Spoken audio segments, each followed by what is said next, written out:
Si je te demande c'est quoi bien manger, tu vas probablement donner un semblant de réponse qui va comme suit. Manger moins transformé, manger plus de légumes, boire plus d'eau, etc. Mais si je te demande combien manger, probablement comme la majorité des gens, tu vas être incapable de me répondre. Et le but dans cet objectif de podcast-là, c'est justement de t'aider à répondre à ça. Parce que la gestion du poids est un sujet à la fois mal compris, tabou, mais très peu éduqué auprès des gens. Mon nom, c'est Charles Vaillancourt, je suis naturopathe agréé. Ça fait plus de 10 ans que j'accompagne les gens dans leur mieux-être naturel au quotidien, que ce soit en conseiller de plancher, que ce soit en clinique pour différents objectifs de performance corporelle, de performance physique, de performance sportive, de mieux-être articulaire, etc. Mon but avec ce podcast-là, c'est de te simplifier la vie efficacement, rapidement et naturellement. Je ne suis pas médecin, nutritionniste ou autre de ce genre. Si tu as des problèmes de santé, même si tu n'en as pas, je t'invite à aller les consulter pour voir si ce que je te raconte serait adapté à toi. Donc, lorsqu'on se demande combien manger, il y a plusieurs auteurs qui sont penchés sur cette question-là et ils ont développé des formules différentes qui ressemblent à ceux-ci. Assez complexes, assez lourds, qui nécessitent une calculatrice. Malgré tout, ils sont d'accord pour dire que la précision ne marche pas super bien, qu'il y a un écart de la réalité de 10% facilement, voire jusqu'à 36% chez les gens obèses. Une autre problématique dans ce genre de formule qui comprend le poids, la taille et l'âge seulement, c'est la situation suivante. Cette image, ce sont des athlètes féminines qui ont toutes le même poids. Donc, mettons que tu as le même poids, tu as le même âge, sur papier théorique, quand on se fie à la formule, pour une différence de 20 cm de grandeur, ce serait une raison de moins de 150 calories de différence par jour. Pourtant, si tu n'as pas les mêmes besoins, tu n'as pas les mêmes sports, tu n'as pas la même génétique, tu n'as pas la même compensation métabolique et autres facteurs que je vais décrire un peu plus loin, ça se peut que la réalité ne soit pas la bonne. Donc, le truc, c'est pas tant de chercher la mine d'or, savoir où partir, mais de comment t'ajuster en fonction de tes résultats. Donc, je vais te montrer ma stratégie que je prends avec mes clients depuis une dizaine d'années et qui marche à merveille. La première étape, c'est que tu vas prendre ton poids en livres x 10. Donc, si tu pèses 140, 1400. On va rajouter à ça le facteur d'activité physique. C'est un facteur multiplicateur entre 1 et 2, majoritairement parlant. Dans certaines rares exceptions, ça peut être plus. Si tu es une personne sédentaire ou qui, au mieux, fait 25-30 minutes d'activité physique par jour, soit de la marche, des escaliers, du vélo, par exemple, c'est pas un sport qui est essoufflant, qui est suffisamment demandant pour justifier plus de calories. Donc, c'est super santé, tu vas avoir beaucoup d'avantages, mais d'un point de vue calorique, ce n'est pas suffisant. Afin de simplifier tous les bémols, je vais juste faire un exemple par rapport au nombre de séances en gym que tu pourrais aller. Si tu vas par exemple au gym 3 fois par semaine, 1 heure chacun, d'une intensité moyenne. Donc, ça veut dire, oui, tu as chaud, tu es essoufflé, tu serais capable de recommencer. 1.2. Si c'est une intensité élevée, qui fait que tu ne serais pas capable de recommencer, je ne te dis pas d'être un point de vomir ou de t'endormir après l'entraînement, mais ce serait un multiplicateur d'1.4. Si ce n'est plus 3 séances par semaine, mais bien 5, 1.6. Et si en plus de ça, tu as un travail physique, 1.8.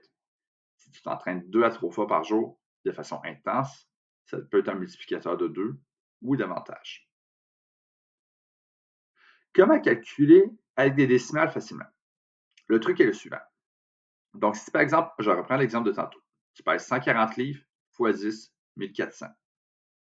1400 fois 1.2 par exemple. C'est de séparer ton multiplicateur en deux. Donc, tu as 1400 fois 1, 1400. 0,2, ça équivaut à 2 sur 10. Donc, fois 2 sur 10. Donc, tu as 1400, tu enlèves un 0, c'est 140. 140 fois 2, 280. Donc, 1400 plus 280, 1680. On n'aura pas besoin d'être autant précis, mais c'est juste d'avoir une idée mentale, rapide, facile à faire. Ça ne devrait pas être quelque chose qui te prend plus que 10-15 secondes à calculer mentalement. Je ne te dis pas être on point. Même si tu as un écart à côté, il y a une marge d'erreur qui va être acceptable et je t'en parle tantôt pourquoi. Selon tes objectifs, Donc, après que tu aies visé le maintien, soit la dose quotidienne que tu devrais prendre, en fait, la dose quotidienne, c'est un besoin calorique qui, en fonction de ton mode de vie, si tu le maintiens, va te donner les mêmes résultats. Tu ne prendras pas de poids, tu ne perdras pas de poids, ça va être pareil. Mais si tu veux soit perdre du poids ou gagner du poids, ben le x10, tu peux le mettre à la baisse ou à la hausse. Il y a des petits bémols à comprendre ici. Si tu veux perdre du poids, par exemple, tu ne vas pas perdre juste du gras. À moins que tu manges une quantité phénoménale de protéines et que tu t'entraînes 6 fois par semaine, sans blague, en musculation, tu vas perdre du muscle, entre autres. À l'inverse, si tu veux gagner du poids, à moins que tu sois vraiment égal avec tes calories, ton effort physique, c'est sûr que si tu manges un peu plus pour, entre guillemets, accélérer ta prise de poids, bien, c'est sûr que tu vas prendre un peu de gras.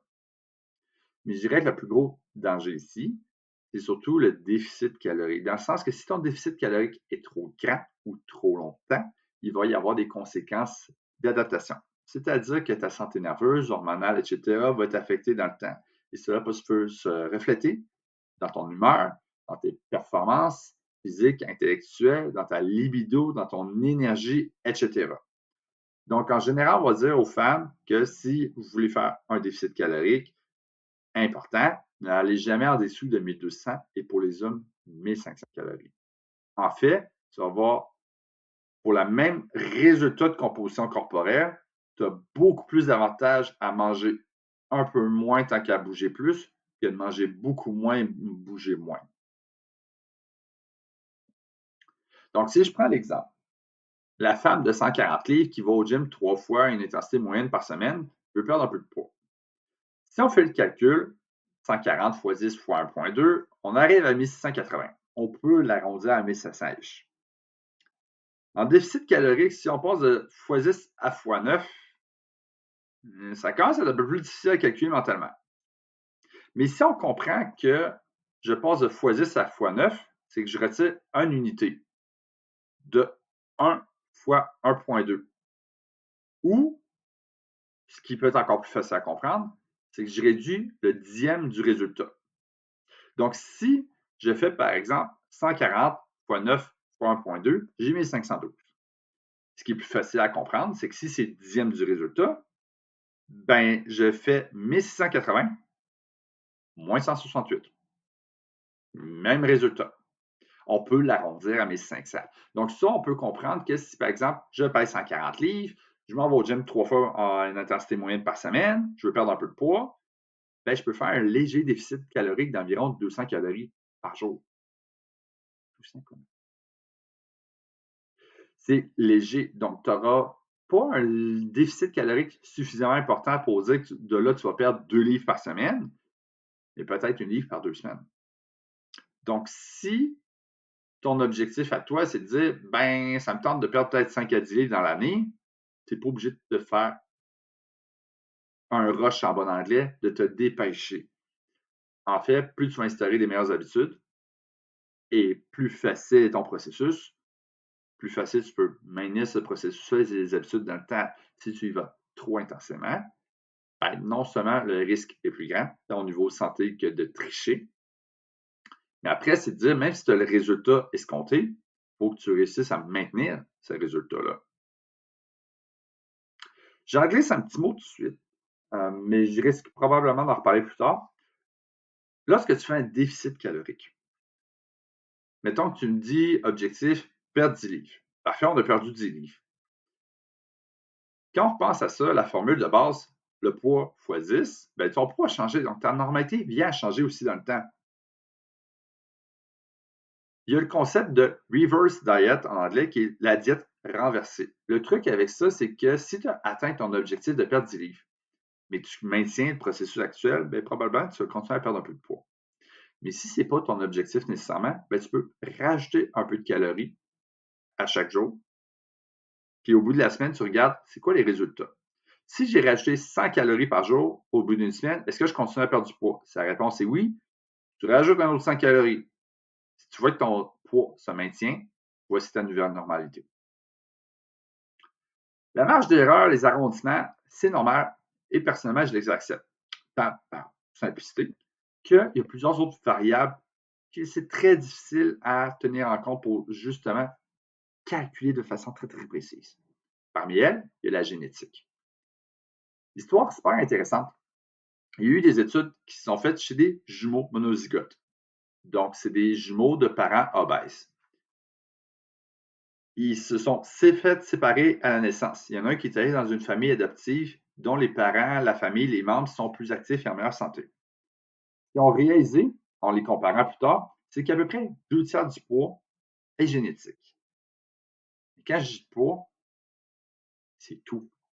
Donc, c'est la taille, la morphologie, l'ossature, les organes, les muscles, etc. Donc, c'est pas juste du gras. Un peu moins du tiers du poids est variable selon ton mode de vie. Conséquemment, l'enfant qui a été adopté dans une famille plus active est définitivement en meilleure condition de santé et composition corporelle que les membres de sa famille biologique. Mais il peut néanmoins être plus gras que ses frères et sœurs adoptifs. Donc, la génétique, ce n'est pas tout, mais il y a quand même de quoi qu'on peut faire. Le deuxième facteur, le plus commun, c'est ce qu'on appelle la compensation métabolique.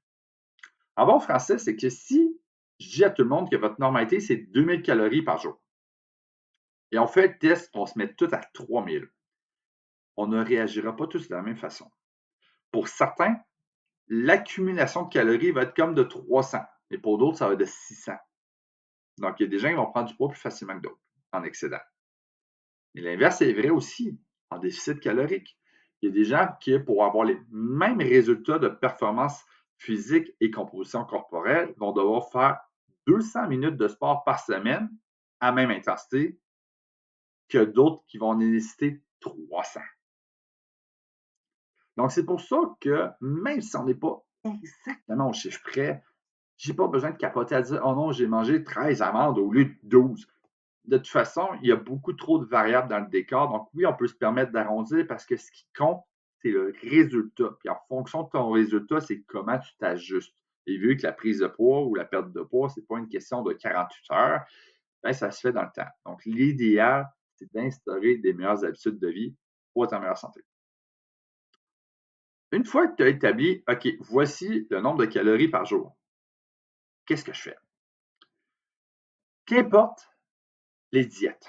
La littérature scientifique va dire que tu compares la diète cétogène, la diète végane, la diète méditerranéenne, compare-les toutes.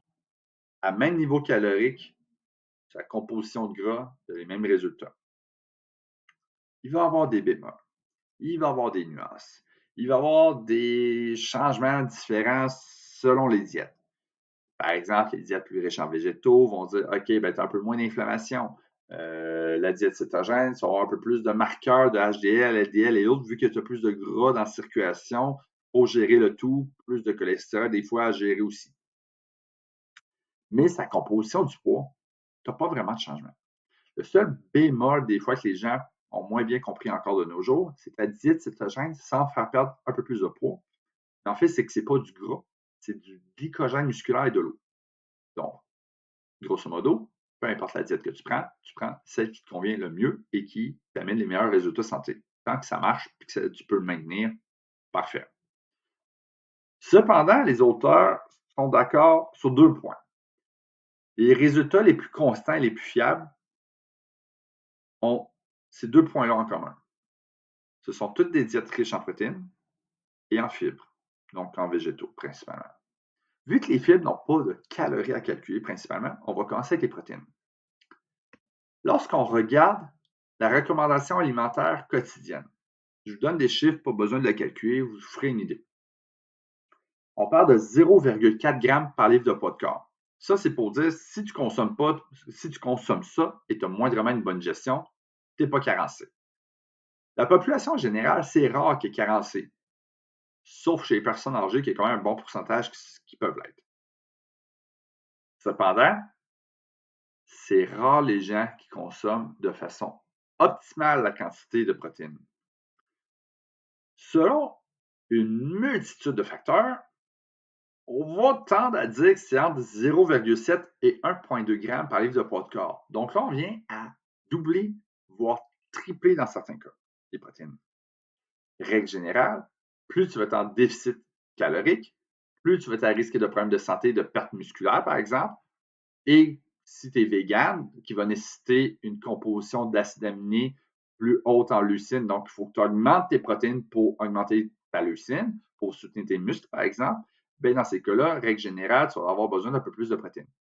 Mais si tu es en bonne santé, tu as une diète omnivore, 0,7 ou même 0,8, qui serait le chiffre optimal, règle générale, pour quelqu'un en santé qui veut prendre, maintenir sa masse musculaire aussi, c'est suffisant. Donc, si on fait le calcul, par exemple, avec l'exemple de tout à l'heure, la femme de 140 livres, si je prends même la quantité minimale optimale de protéines, soit 0,7, ça donne 98 grammes. On peut l'arrondir à 100 grammes pour faire ça simple.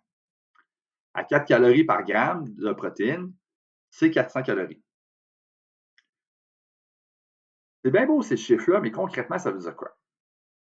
J'aime simplifier la vie des gens. Ça, je pense que je ne l'ai jamais assez dit, puis je vais le répéter, je ne sais pas combien de fois encore. Oui, il va y avoir des nuances. Oui, il va y avoir des bémols, mais la clé est dans l'ajustement et le suivi. Donc, voici mon truc. Votre pompe de main de viande, blanche, rouge, peu importe, de poisson, ou si tu le remplis de œufs, donc soit 2 gros œufs ou 4 moins œufs, c'est 25 grammes de protéines.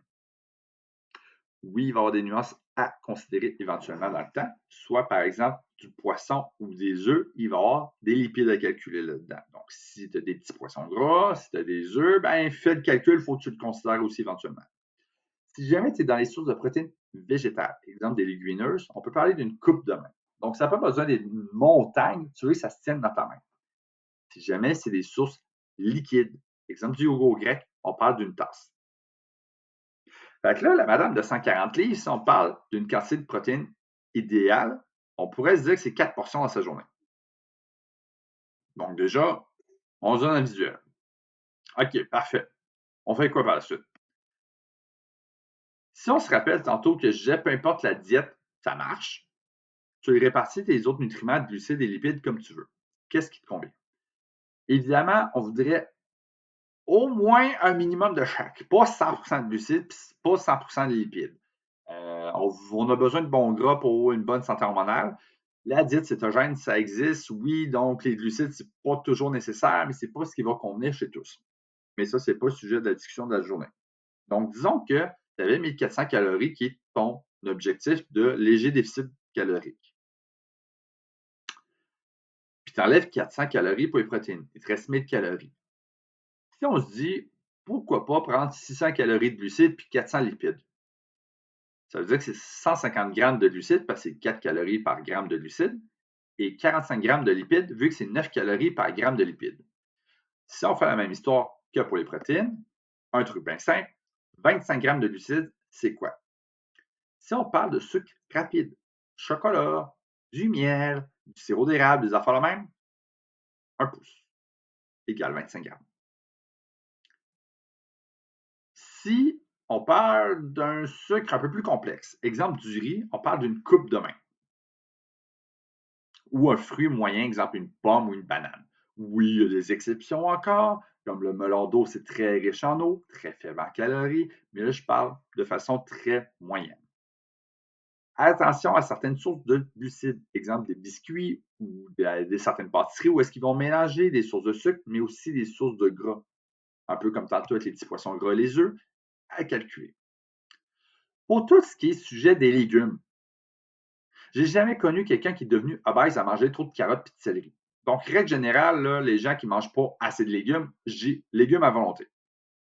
Il y a un petit bémol que je fais.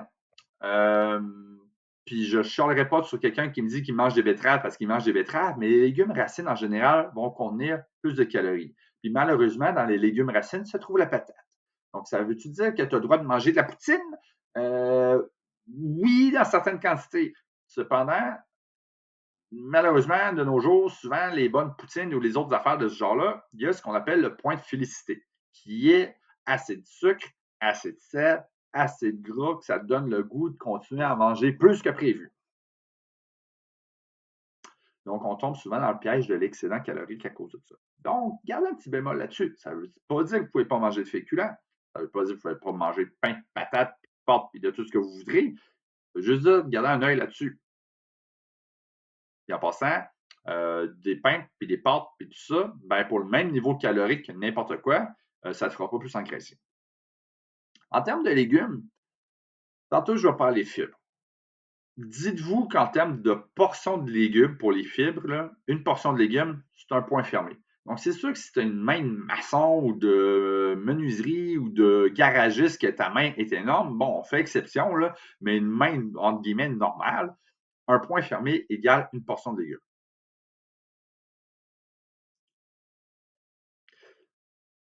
Pour les gras, je réalise que les glucides ici se sont répétés. Pour les gras, 15 grammes de lipides, c'est à peu près ta portion. Donc, ça, on parle d'à peu près un avocat ou 1,5 pouce ou une cuillère à table d'huile, de noix, de graines, etc. Encore un petit bémol qu'on peut faire, les fromages. Selon les fromages, il y en a qui sont plus riches en lipides que d'autres.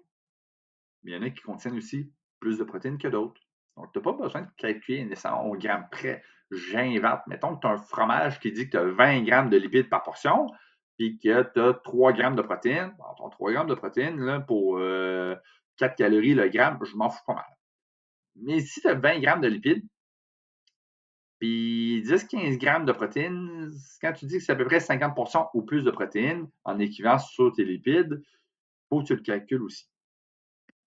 Donc, si on se dit, OK, la femme de 140 livres, elle mange 100 grammes de protéines par jour, ce qui est 4 portions. 150 grammes de glucides, c'est 6 portions, puis 45 grammes de lipides, c'est 3. Donc, vu qu'elle a un léger déficit calorique, mettons qu'on aurait pu dire 1500 ou 1400 calories, selon si c'est un déficit plus ou moins important. Le concept, c'est pas tant de donner le chiffre, mais c'est d'avoir un visuel facile à faire en fonction de la quantité que tu as mangé. Si tu as 3 repas par jour, ça veut dire que chaque assiette doit avoir au moins une source de protéines, 2 de glucides, puis un de lipides. Donc, si la moitié de ton assiette, c'est des végétaux, que tu as des légumes, que tu as des fruits, que tu as un corps gras, soit pour ton huile de cuisson, peu importe, puis une protéine, puis en plus, tu as une collation protéinée quelque part dans ta journée, tu es correct. Il y a un autre petit piège ici à faire attention, ce sont les calories cachées. Lorsque vous achetez, par exemple, des sprays d'huile pour la cuisson, c'est pas rare des fois qu'il y en a qui vont faire ah ben un spray égale 0 calories. Sauf que la réalité, c'est que c'est pas 0 calories, c'est que les valeurs nutritionnelles ont droit à 20 d'écart. Donc, si tu couvres un 25 cents d'huile, puis ah ben dans le 20 d'écart, on a le droit de dire que c'est zéro, c'est pas parce que tu n'as pas de gras, c'est pour le volume qui indique que c'est pas suffisant. Donc, s'il faut que tu fasses x10 la quantité de gras que tu as besoin de mettre pour couvrir ta poêle au complet, ben ça se peut que tu aies des bonnes surprises en termes de quantité de gras à rajouter. Fait que faites attention à ça. Donc, si on se fait des blocs protéines, lipides, glucides dans ton assiette, visuellement, ça ressemble à quoi? Puis tu dis, bon, la moyenne, c'est ça. Ben, c'est parfait. Ça veut dire que tu peux l'arranger à des bémols près, évidemment, pour plusieurs raisons, comme tu veux dans ta journée. Donc, si tu vois que, ah, ben, à midi, j'allais manger avec des amis, puis je me suis gâté un peu plus, ben, je peux voir où ailleurs dans ma journée ou dans ma semaine, je peux, entre guillemets, compenser. Donc, tu as le droit d'avoir encore des cheats, entre guillemets, mais il faut juste que tu contrôles les quantités. Parmi les autres facteurs qui vont être super intéressants pour t'aider dans tes objectifs de composition corporelle, tu vas en avoir 4. Tu vas avoir l'hydratation. Les gens qui ne boivent pas assez d'eau, non seulement ta santé générale, ton humeur, tes performances physiques, intellectuelles et autres vont moins bien, souvent on va t'attirer à manger plus. Pourquoi? Parce que certains aliments vont contenir plus d'eau, mais conséquemment, tu manges plus de calories. Pour les fibres, fait intéressant, vu que la majorité des gens, statistiquement parlant, ne mangent pas assez de légumes, les gens ont de la misère à atteindre 10 grammes de fibres par jour. Les fibres, c'est une des rares affaires de ce monde qui n'a pas d'effet négatif à la santé. Bon, oui, il va y avoir des bémols. Exemple, si tu as besoin de suivre la diète FODMAP parce que tu as des troubles digestifs et certaines fibres ne te font pas, c'est pas à toi que je m'adresse. Mais c'est plus santé générale pour quelqu'un que ça va bien. Règle générale, plus tu prends des fibres, mieux c'est. Puis plus tu prends des fibres, plus tu n'as pas le choix de boire de l'eau aussi. Autant ça va être intéressant pour un transit intestinal lent que trop rapide ou trop liquide. Et même au niveau santé générale, glycémie, cholestérol, etc., mais également mortalité, tu n'as rien que des effets bénéfiques à prendre plus de fibres. On estime la quantité optimale de 25 grammes pour les femmes par jour et 35 pour les hommes. Je vous montre la prochaine slide tantôt. C'est quoi 25 grammes de fibres? Je vous reviens là-dessus. L'autre facteur, c'est le sommeil. Très super intéressant, c'est qu'il y a eu des études sur le sommeil en se disant si tu dors moins bien, est-ce que tu engraisses plus? Donc, c'était dans un contexte un peu de rat de laboratoire que les gens dormaient à peu près 4-5 heures. Mais vu qu'on contrôle tout, incluant ce qu'on leur donne à manger, ils ne prenaient pas de poids. Bon, on voit que la santé allait vraiment pas bien. Mais ils ne prenaient pas de poids en soi. Mais la réalité, c'est qu'on ne vit pas comme des rats. Règle générale, qu'est-ce que tu fais quand tu es fatigué? Tu cherches de quoi de stimulant qui te donne l'énergie. Donc, souvent, tu manges plus parce que ta satiété, en plus, au niveau hormonal, est affectée par ton sommeil. Donc, vise 7 à 9 heures de sommeil par nuit. Puis apprends à gérer ton stress aussi. Le quatrième point, j'en ai glissé un mot tantôt, c'est l'activité physique. C'est beau le gym, oui, mais ce qui est encore plus intéressant, c'est qu'il y a eu des études faites sur ce sujet qui se demandaient il se passe quoi si pour la même quantité, densité, intensité, etc., volume d'efforts physiques par semaine, il y en a, par exemple, c'était en allant au gym, mettons 5 heures par semaine, puis il y en a que c'était programmé dans la journée pour avoir le minimum de longues périodes d'inactivité physique. Puis pour le même effort, les gens qui étaient dans des moins longues périodes d'inactivité physique avaient des meilleurs résultats. Donc, souvent au quotidien, pour la santé, mais aussi pour les résultats, on va conseiller 7 000 à 10 000 pas par jour. Donc, prenez des marches le matin et le soir. Puis d'ailleurs, pour les mêmes bienfaits, ce n'est pas étonnant, mais il y a eu une étude faite chez des gens qui ont des chiens. Les gens qui ont des chiens vivent mieux que ceux qui n'en ont pas. Pourquoi? Parce qu'ils vont marcher leur chien. Et marcher, ben, ça a plusieurs bénéfices santé. Si on revient au sujet des fibres, 25 grammes de fibres, là, ça ressemble à tout ça comme exemple. Donc, c'est clair que 5 pommes dans une journée, c'est rare que je mange 5 pommes dans une journée. Mais si je mange une variété de fruits et de légumes, je peux y arriver. Donc, tantôt, quand je parlais qu'un point fermé de fruits ou légumes, règle générale, c'est une portion, ben, les femmes, on estime 5 à 7 portions au moins pour les fibres et les hommes 7 à 10. Donc, c'est pas rare que selon les auteurs, on entend du 5 à 13 portions de fruits et légumes par jour parce que, ben, c'est sûr que si tu as du cape et des épinards versus une pomme, ben, tu n'auras peut-être pas la même quantité de fibres. C'est une moyenne qu'on fait pour se simplifier. Si tu vois que chaque assiette que tu manges, la moitié, c'est des légumes, puis que tu as 2-3 couleurs par assiette, ben, tu es correct, en théorie.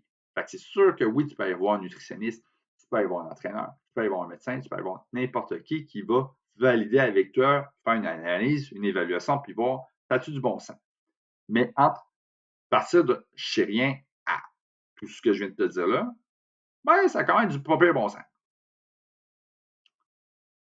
Dernier point, je vais juste en glisser un petit mot. Il y a beaucoup de gens qui vont nous voir pour des suppléments de perte de poids. La seule affaire sur le marché qui a existé dans l'histoire de l'humanité, c'était le mélange de caféine et d'éphédrine. Et l'analogie à ça, c'est comme si je mettais quelqu'un sur la cocaïne. Qu'est-ce qu'il fait? Il est énervé et il n'arrête pas de bouger, donc il dépense des calories. La problématique avec ça, c'est que la moitié des gens avaient des complications cardiaques ou mouraient. Et tous les autres stimulants de ce monde, comme caféine, thé vert et autres, ben, c'est peut-être intéressant pour une performance physique, mais pour la perte de poids, c'est très mitigé comme résultat. Et les autres fat burners de ce monde, que ce soit du gugur, de la forscoline, carnitine ou autre, il n'y a rien d'efficace chez quelqu'un qui a un léger surplus de poids. Au mieux, chez les gens obèses, avec ou sans diabète, à des mégadoses pour 3-6 mois, tu vas perdre 3 livres. Mais encore, ce n'est pas 3 livres clair, net et précise de gras. Ça peut être de l'eau, on ne le sait pas encore. Donc, en termes de perte de poids, c'est pas mal le sujet à voir, à considérer. Par contre, la seule chose qui va être intéressante à considérer, ça va être plus dans une logique, entre guillemets, de traitement. Exemple, si tu es diabète, ben, ton médecin va t'offrir un traitement. Si tu as des problèmes de sommeil puis tu as de quoi pour t'aider, ben parfait, ça va t'aider dans ton processus. Fait que si les facteurs, les étapes limitantes dans ton processus nuisent à ta perte de poids, ben tu peux travailler là-dessus. Dernier point, pour les gens qui veulent prendre de la masse musculaire, outre les suppléments pour compenser les manques alimentaires, le seul supplément qui a moindrement du bon sens si tu vas au gym, c'est la kératine monohydrate. Tu vas non seulement mieux performer, tu vas retarder la fatigue et tu vas mieux récupérer. Donc, si tu as aimé ce podcast-là, je t'invite à t'abonner parce que tu vas en entendre d'autres à l'avenir qui vont être autant intéressants pour t'offrir des outils rapides, efficaces, naturellement.